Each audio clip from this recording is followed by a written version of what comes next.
Ես կարծում եմ, որ մինչև ընտրություններ նաև կլինեն նորություններ այս ուղղությամբ, բայց դրական նորություններ նկատի ունեմ, բայց իհարկե հայ ժողովուրդը պետք է ընտրի, արդյոք այս ուղին, որով մենք գնում ենք, ընդունելի է, եւ եթե ոչ, ապա մենք վերադառնում ենք հակամարտության ուղու վրա, եւ դա բոլորը պետք է գիտակցեն իր բոլոր հետևանքներով, այդ թվում սոցիալական, տնտեսական եւ ուրիշ բոլոր։ Եվ մենք պետք է նաև գիտակցենք, որ դրանից հետո իհարկե, երբ քաղաքացիական պայմանագիրը հունիսի 7-ի ընտրություններում հաղթի, ինչում ես անձամբ կասկած չունեմ, դա կնշանակի, որ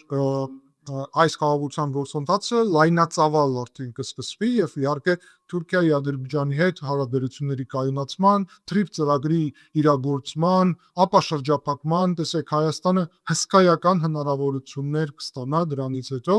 եւ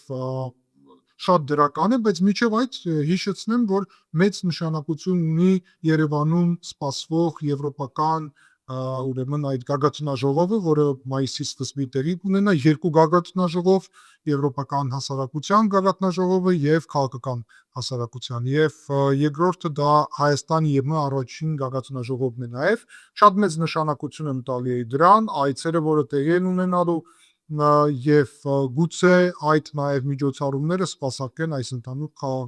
խաղաղության օրակարգին, տեսնեք պատվիրակություններ իհարկե ներկա պետք է լինեն Թուրքիայից եւ Ադրբեջանից, առնվազն երկպետությունն էլ անդամ են այդ առաջի ուրեմն գագաթնաժողովի ֆորմատի, ձևաչափի եւ ուստի պետք է ներկա լինեն եւ կարող է դա էլ օգտակար լինի այս խաղաղության գործընթացում, ուստի համոզված եմ, որ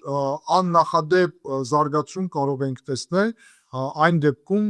որ քաղաքացիական պայմանագիրը հաղթի այս ընտրություններում եւ դա շատ եմ կարեւորում։